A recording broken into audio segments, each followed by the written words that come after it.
قال النبي صلى الله عليه وسلم: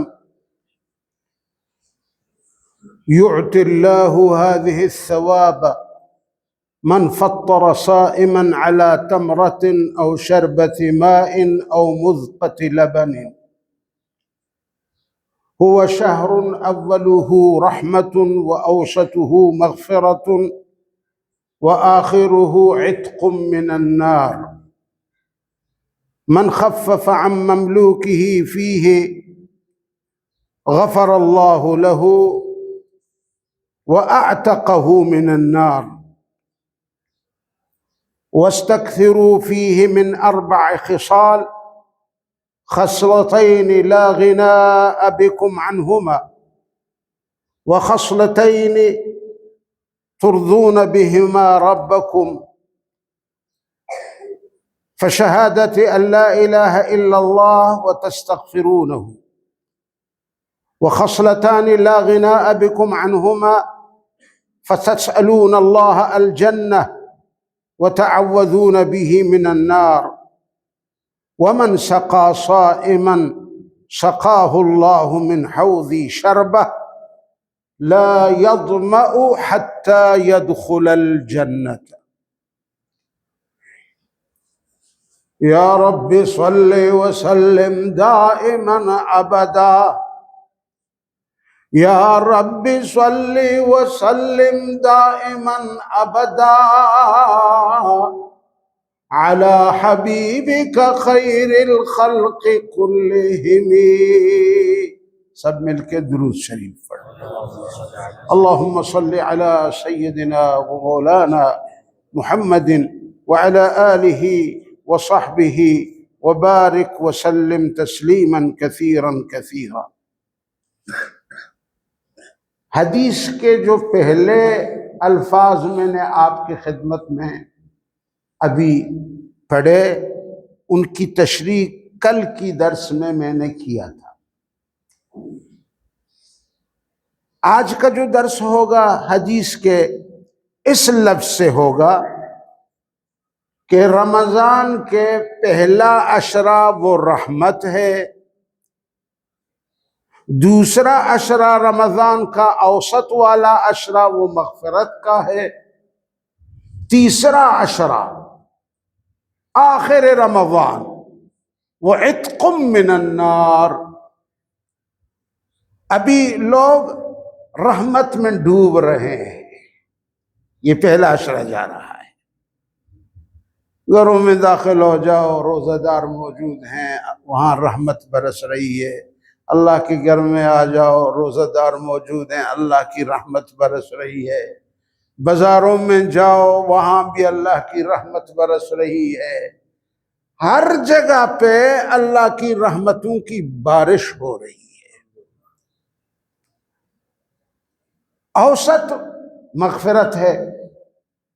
پھر اللہ تعالی ان 10 روزوں کی اثر کی وجہ سے اب ہمارے بدن میں جو شرک تھے، جو گناہیں تھیں، جو گندگیاں تھیں، اس 10 دن والی رحمت میں ڈوبنے کے بعد ماہ رحمت کا اثر ہوتا ہے تو دوسرے 10 میں گناہیں جڑنے لگ جاتے ہیں. آپ نے دیکھا، آپ حمام میں جائیں گے نا، سب سے پہلے پانی بہائیں گے بدن پہ، پھر صابن لگانا شروع کر دیں گے جی. اس کے بعد جو ہے آپ کی بدن کی جو میل و کچیل ہے وہ دھلنے، وہ ختم ہونے شروع ہو جائیں گے. آپ صاف ستھرا بنیں گے. جب آپ صاف ستھرا بنیں، آپ مسجد میں بھی آ سکتے ہو، بڑے جلسوں میں بھی جا سکتے ہو، احباب سے بھی مل سکتے ہو. تو پہلا عشرہ رحمت کا، دوسرا عشرہ مغفرت گناہوں کے دھلنے کا، اور تیسرا جو عشرہ ہے عتق من النار، اب ڈائریکٹ اللہ میاں سے ملاقات کا عشرہ ہے. اللہ پاک آپ کو، مجھے، سب کو ہر عشرے کی جو حصہ ہے اللہ اس حصہ سے مجھے اور آپ کو بہرے مند فرمائے۔ پہلے عشرے میں رحمت ہی رحمت، دوسرے میں مغفرت ہی مغفرت، تیسرے عشرے میں عتق من النار، گردنیں آزاد ہو رہی ہیں، جہنم سے چھوٹ رہے ہیں، جنت کے طرف گامزن ہیں، اللہ کی رضا کی طرف گامزن ہیں۔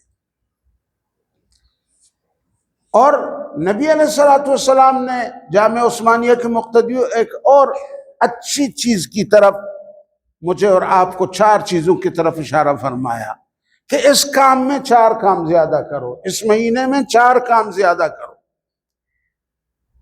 ایک، کلمہ توحید کا ورد زیادہ کرو، لا الہ الا اللہ وحدہ لا شریک له له الملک وله الحمد وهو على كل شيء قدیر۔ لا الہ الا اللہ اگر کر سکتے ہو تو دن میں 1000 تسبیح پورا کر لو۔ لا الہ الا اللہ، لا الہ الا اللہ، اشہد ان لا الہ الا اللہ وحدہ لا شریک له له الملک وله الحمد یحیی ویمیت وهو على كل شيء قدیر۔ اس کو کثرت سے پڑھو۔ میرے نبی نے مقدار نہیں بتایا کہ 100 200 300 400 50 10 نہیں کہا وَاسْتَكْثِرُوا، جتنا بھی زیادہ کر سکتے ہو کر لو، میدان کھلی ہے، آپ کو چھوٹ مل گئی۔ روزانہ اپنے لیے 1000 کی لڑیاں تیار کرو توحید کا، آپ کے قبر کے صندوق میں رکھے جائیں گے۔ استغفار کیا کرو۔ میرے نبی علیہ السلام کی تو ویسے ہی عادت مبارک تھی، دن میں کم سے کم 100 مرتبہ استغفار فرمایا کرتے تھے، کم سے کم 70 مرتبہ تو فرماتے ہی تھے۔ تو اس مہینے میں اس کو 100 اور 70 تک محدود نہ کرو، اس میں بھی وَاسْتَكْثِرُوا، استغفار جتنا بھی پڑھ سکتے ہو استغفار۔ استغفر اللہ الذی لا الہ الا هو الحی القیوم واتوب الیہ، استغفر اللہ ربی من کل ذنب واتوب الیہ۔ استغفار کے جو بھی صیغے آپ کو یاد ہوں، صرف تنہا استغفر اللہ استغفر اللہ استغفر اللہ اتنا کہتے جاؤ کہ آپ کے منہ میں جھاگ جمع ہو جائے، اتنا کہتے جاؤ۔ یہ رمضان ہے، رمضان، اس مہینے میں اللہ تعالی بغیر عدد کے، بغیر مقدار کے اپنی رحمتیں بے حساب بانٹتے ہیں، کوئی حساب نہیں ہوتا اس مہینے۔ تو اس لیے ذکر میں بھی آپ کا کوئی حساب نہ ہو، استغفار میں بھی آپ کا حساب نہ ہو، بس جب بیٹھ گئے نا گھنٹوں گھنٹوں توحید کے لیے، استغفار کے لیے خاص کر دو اپنے گھر کے کونے میں، مسجد کے کونے میں، اس میں آپ کو بہت فائدہ ہوگا، اعمال میں برکت ہوگی، دل میں نور ہوگا، رزق میں برکت ہوگا، عمر میں برکت ہوگا، اولاد میں برکت ہوگا، آپ کی کاروبار میں برکت ہوگی۔ اور 2 چیزوں کا بھی میرے آقا نے فرمایا، وہ ہیں، ایک تو وہ ہے جس کی تمہیں بہت ضرورت ہے، اس کے بغیر کوئی چارہ نہیں ہے۔ ہاں، اللہ مجھے اور آپ کو جنت نصیب فرمائے۔ جنت حاصل کرنے کے بغیر مجھے اور آپ کو اور کوئی چارہ نہیں ہے، یہ ہمارا مقصد ہے، یہ ہمارا نصب العین ہے کہ ہم جنت حاصل کریں اللہ سے، جیسا بھی ہو، کیسا بھی ہو، حالات کیسے ہوں، ہمارے جیب کس حال میں ہوں، ہماری اپنی صحت کس حال میں ہو، ہمارے گھریں کس حال میں ہو، لیکن جنت تو ہر حال میں حاصل کرنا ہے، اللہ سے مانگنا ہے۔ ایک شاعر نے کیا خوب کہا، فرمایا دست از طلب ندارم تا کام من برآید، دست از طلب ندارم تا کام من برآید، یا تن رسد بجانم یا جان ز تن درآید۔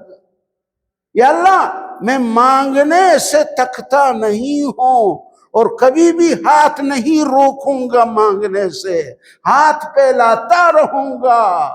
یا اللہ تجھ سے مانگتا رہوں گا، یا اللہ جنت دے دو، یا اللہ جنت دے دو، یا اللہ اپنی رضا دے دو، یا اللہ جنت کی نعمتیں ہمیں نصیب کر دو۔ طلب کرنے سے ہم بالکل رکتے نہیں۔ دست از طلب ندارم یا جان ز تن درآید، یا تن رسد بجانم یا جان ز تن درآید، یا میری مراد پورا کر دو یا جو بھی مجھے پہنچے کوئی اس کی پرواہ نہیں ہے، لیکن میں اپنے مطالبہ کرتا رہوں گا، اپنی مانگ اپنی سوال تجھ سے کرتا رہوں گا۔ یا اللہ یہ دو چیزیں یہ ہے کہ آپ جو ہے اللہ سے جنت مانگتے رہیں گے۔ اللہ سے کیا مانگتے رہیں گے؟ جنت مانگتے رہیں گے۔ اور دوسری چیز اس کے بغیر بھی کوئی چارہ نہیں ہے دوستو، وہ یہ ہے کہ آپ جہنم سے، جہنم کی آگ سے اللہ سے پناہ مانگتے رہو۔ اللہم انا نسألک الجنت الفردوس، اللہم انا نسألک الجنت النعیم، اللہم انا نسألک رضاک والجنہ، مانگتے رہو۔ ونعوذ بک من سخطک وغضبک والنار، یا اللہ تیرے غصے سے، تیرے ناراضگی سے، تیرے غضب سے، تیرے جہنم کی آگ سے یا اللہ ہم تجھ ہی سے پناہ مانگتے ہیں۔ اللہم اجرنا من النار، ہزاروں کے حساب سے اس کی ورد لگاتے رہے۔ اللہم اجرنا من النار، اللہم اجرنا من النار، اللہم اجرنا واجر آباءنا وامہاتنا من النار، اللہم اجرنا واجر اولادنا من النار، اللہم اجرنا واجر اخواننا من النار۔ تمام ہمسایوں کے لیے، علاقہ کے لیے، دوستوں کے لیے، مقتدیوں کے لیے، اپنے لیے، اموات کے لیے، زندوں کے لیے، سب کے لیے اللہ سے پناہ مانگتے رہے۔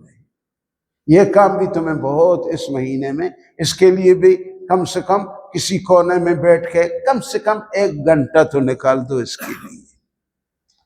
مانگتے رہو، مانگتے رہو، یہاں تک کہ میری رب کی رحمتیں جوش میں آ جائیں اور تیرے لیے جنت کا فیصلہ فرما دے، تو ہمیشہ کے لیے کامیاب ہو گیا، اور تیرے لیے جہنم سے چھٹکارا کا اعلان کر دے، وہ بھی تم ہمیشہ کے لیے کامیاب ہو۔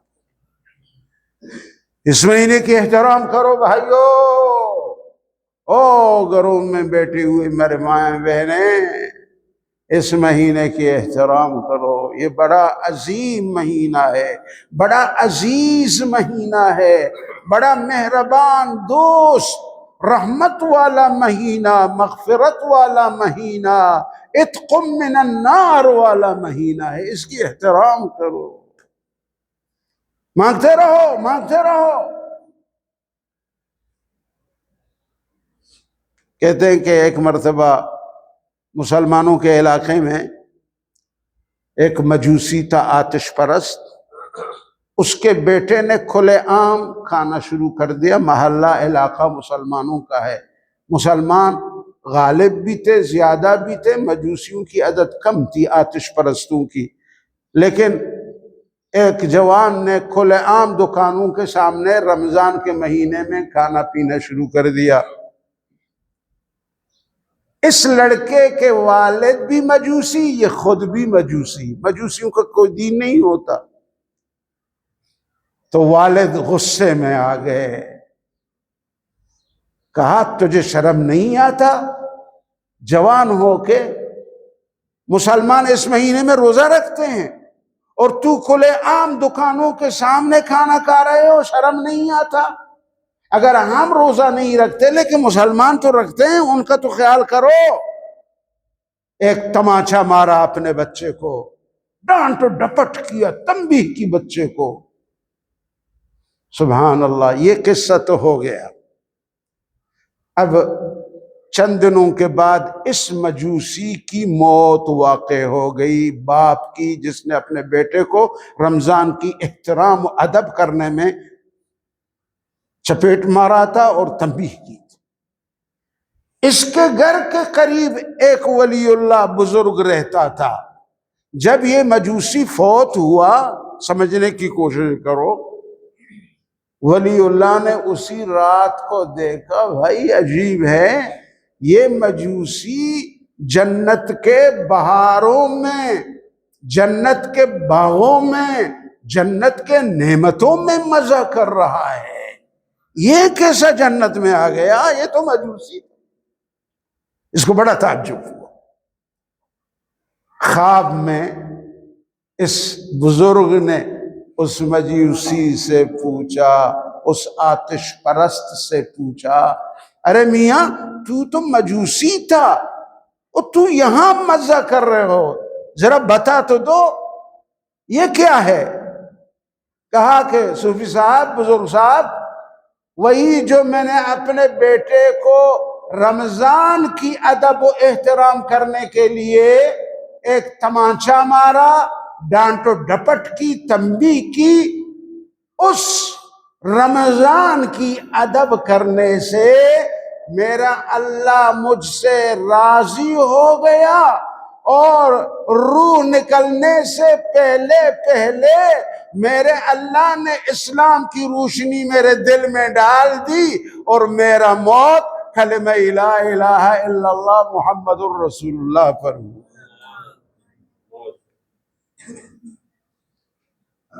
یہ ہے رمضان کی احترام، یہ ہے رمضان کی احترام۔ ہمارے ہاں پتہ نہیں بچے کیا کیا کرتے ہیں، اور ابا جو ہے آنکھوں کو جھکا کے جس طرح اس کو کوئی پتہ ہی نہیں ہے۔ ایسا نہیں ہوگا، ہمت کرنا پڑے گا۔ اس ماہ کی احترام کرو، اللہ تیری احترام کریں گے۔ اس ماہ کی عزت کرو، اللہ جنت میں تجھے عزت سے نوازیں گے۔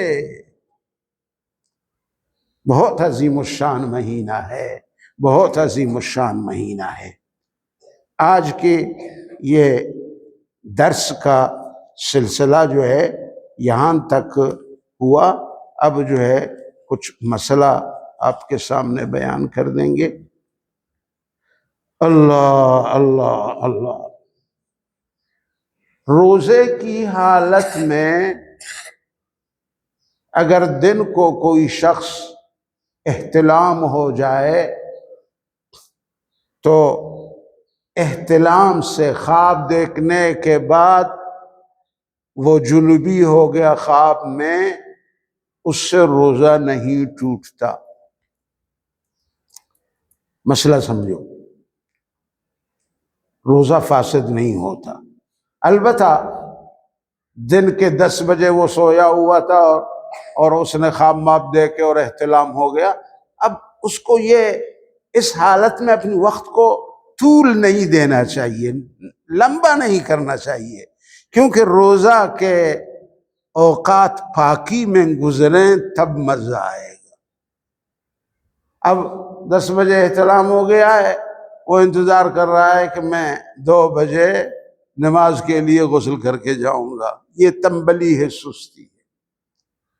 جلدی اپنے آپ جان کو خلاص کر دو اس ناپاکی سے، جلدی غسل کرو۔ اور اگر کوئی شخص اتنا نادان تھا، احتلام ہونے کے بعد علماء کے پاس تو لوگ آتے نہیں ہیں، بیٹھتے نہیں ہیں، مجلسوں میں نہیں آتے ہیں، مسئلہ نہیں معلوم ہوتا، اس نے کہا او یار میں نے تو پتہ نہیں کس کس کو خواب میں دیکھا اور یہ ہوا وہ ہوا، میرا خیال میں میرا روزہ ٹوٹ گیا۔ اب خود اپنا بڑا قاضی بنا ہوا ہے، مجتہد بھی خود بنا ہوا ہے، کیا کہ میرا روزہ تو نہیں رہا۔ اپنے طرف سے فیصلہ کر. حالانکہ مسئلہ کیا ہے؟ احتلام سے روزہ ٹوٹتا. بولو بولو ذرا زور سے بولو، کیونکہ پھر مجھے خطرہ ہوگا کہ تمہیں نیند آ جائے گی. ہاں عبدالسلام صاحب کچھ بولا کریں نا تاکہ نیند چلی جائے، بھاگ جائے.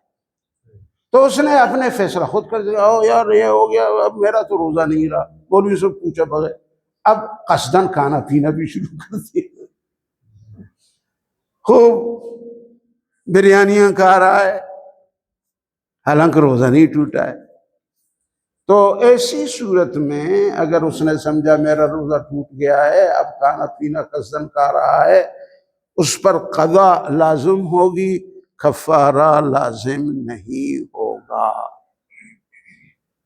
یہ مسئلہ آپ حضرات کے ذہن میں ہونا چاہیے. بہت سارے ایسے واقعات پیش آتے ہیں. اللہ اللہ.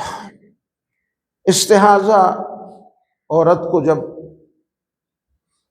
لگتی ہے، پیش آتی ہے، 3 چیزیں ہوتی ہیں: حیض، نفاس، استحاضہ. حیض و نفاس میں روزہ و نماز نہیں ہے اس وقت، لیکن استحاضہ ایک بیماری ہوتی ہے، بہت ساری عورتوں کو لگ جاتی ہے، کبھی کبھی 3 مہینہ بھی، کبھی کبھی 6 مہینہ خون وہ جاری رہتی ہے. تو اس کو کہتے ہیں استحاضہ، یہ ایک مرض ہے. تو اس میں یہی حکم ہے کہ وہ نہ نماز معاف ہوتا ہے نہ روزہ. ہر نماز کے لیے مستقل وضو کرے گا اور وہ روزہ بھی رکھتی رہے گی، روزہ بھی رکھتی. اس کے علاوہ آج کے مسئلے میں اکراہ للفطر، کسی نے کسی پر پستول رکھا، کہا مول صاحب روزہ افطار کرو، روزہ توڑ دو اپنا ورنہ تو جان چلی جائے گی. اب کیا کرے یہ بیچارہ؟ جان خطرے میں، وہ سختی کر رہا ہے روزہ افطار کرو، وہ روزہ توڑوانا چاہتا ہے اس بیچارے کا. ظالم ہے، بی دین ہے. کہتے ہیں اگر کوئی مردانگی دکھائے گا، کہے گا میں مر تو سکتا ہوں پر روزہ نہیں توڑ سکتا، موت جو مقرر ہے وہ اپنے ٹائم سے پہلے نہیں آئے گی. اگر وہ اس حال میں مرنا قبول کرے، روزہ نہ توڑے، وہ ڈائریکٹ سیدھے جنت میں جائے گا. لیکن اگر وہ روزہ توڑنا چاہے تو روزہ توڑنا ایسی حالت میں جائز ہے، جواز کی گنجائش ہے، واجب نہیں ہے، جائز ہے. اللہ نے راستہ دیا ہے تجھے، بعد میں قضا ہی کرو گے.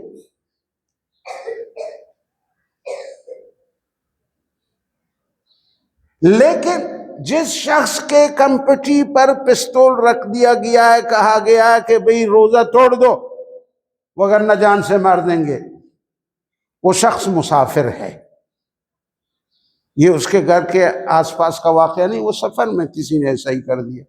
یا وہ شخص بیمار تھا، بیمار کے کنپٹی پر کسی نے وہ پستول رکھ کے کہا افطار کرو، ابھی روزہ توڑ دو اپنا وگرنہ جان سے مار دوں گا. یہ 2 شخص، بیمار، مسافر، ان دونوں کے لیے ایسی حالت میں روزہ توڑنا واجب ہے. یہاں صرف ثواب کی بات نہیں ہے، واجب ہے. کیوں؟ اللہ نے ان دونوں کو ویسے ہی بھی موقع دیا ہے نا. بیمار کے لیے بھی روزہ فرض نہیں ہوتا، مسافر کے لیے بھی روزہ فرض نہیں ہے، جان بچانا فرض ہے. اب بجائے اس کے کہ وہ جاہلی کرے کہ نہیں مار دو، میں افطار، مسافر ہے، مار دو میں روزہ نہیں توڑتا، بیمار ہے، نہیں، وہ آرام سے اے جی لاؤ جلیبی، لاؤ لاؤ، روزہ توڑ دیتا ہوں، مجھے جان سے نہ مار دو. چونکہ ان پر روزہ فرض نہیں ہے، لہٰذا یہاں افطار کرنا، روزہ توڑنا واجب ہے تاکہ اس کی جان بچ جائے جس کا بچانا فرض ہے. یہ ایک نقطے میں مسئلہ کتنا بدل ہو جاتا ہے.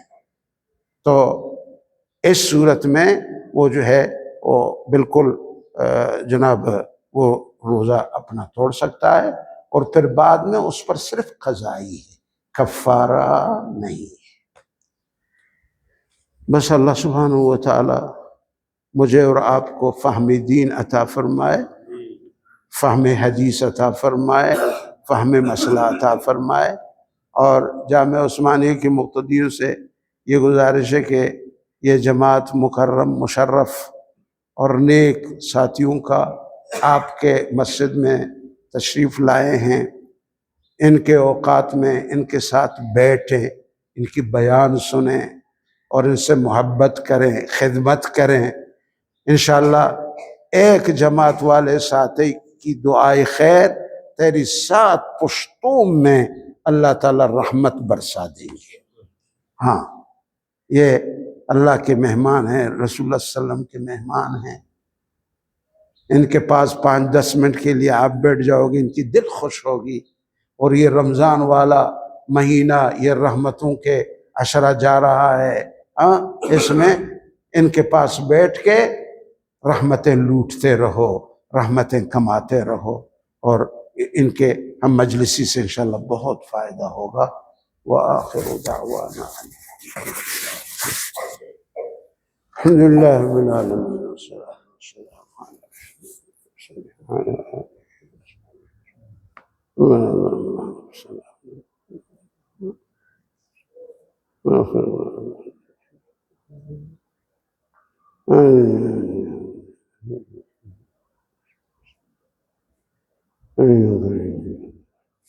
یا اللہ، یا اللہ، اس مہینے میں اپنے کلمہ توحید کی ذکر کو ہمارے دلوں میں، روح میں شہد سے بھی زیادہ شیرین فرما دے۔ یا اللہ، اس مبارک دنوں میں جنت کی طلب، جنت کی مانگ اور جنت کا شوق ہمارے دلوں میں پیدا فرما دے، ہم رات دن تجھ سے جنت مانگتے رہیں۔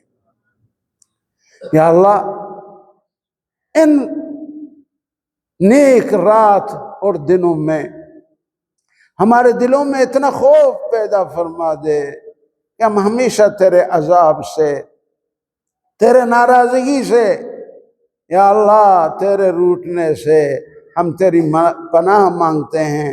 یا اللہ، ہمیں سب کو جہنم سے نجات عطا فرما دے، ہم سب کو جنت کا وارث بنا دے۔ یا اللہ، ہمارے سحور، افطار، یا اللہ تراویح اور دیگر طاعات عبادات کو اپنے بارگاہ میں قبول فرما دے۔ یا اللہ، ہمارے جماعت کے ساتھیوں کے قدم قدم کو اپنے بارگاہ میں قبول فرما دے، ان کی جہد کو ثمرہ آور فرما دے۔ یا اللہ، ان کی جہد کی وجہ سے جو ساتھی ادھر ادھر کچھ سست ہو گئے ہیں، یا اللہ ان کی سستی کو چستی سے بدل دے۔ یا اللہ، سب کو مسجدوں میں رہنے، بیٹھنے، دعا کرنے، تلاوت کرنے، مانگنے، ان اچھی اچھی اوصاف کا مالک بنا دے۔ یا اللہ، ہمارے بیماروں کو شفائے کاملہ نصیب فرما۔ ایک ہماری محترمہ خاتون تھی، اس کا نام ہے بی بی مراد خاتون، وہ 2 رمضان کو انتقال کر گئی ہیں، ان کے لیے خصوصی دعا کریں، اللہ ان کو جنت الفردوس عطا فرما دے۔ اور ایک خاتون ہے جام بی بی، اس کے لیے دعا کرے، اللہ ان کو بھی جنت الفردوس عطا فرما دے۔ میرے اور آپ کے جو رشتہ دار ہیں، اولاد، والدین، بھائی بہن، رشتہ دار، سیاد، وارث، مقتدی، مرید، پیر، استاد اور پڑوسی، جتنے بھی میرے اور آپ کے جدیداً یا قدیماً دنیا سے قبروں میں پہنچے ہیں، دعا کریں اللہ سب کی قبروں کو جنت کا باغ بنا دے، عذاب قبر سے اللہ سب کو بچا دے۔ اللہ سبحانہ وتعالیٰ مجھے اور آپ کو عمل صالح کی توفیق عطا فرما دے۔ اخلاص عطا فرما دے، بیماروں کو شفائے کاملہ نصیب فرما دے، پریشان حالوں کی پریشانیوں کو دور فرما دے۔ مسافروں جو سفر میں ہیں، چاہے وہ تجارت کے سفر میں یا آخرت کی تجارت، دین کی سفر میں، یا اللہ سب مسلمان مسافروں دینداروں کی حفاظت فرما دے۔ اللہم صلی وسلم وبارک علی سیدنا و مولانا محمد وعلی آلہ و اصحابہ اجمعین۔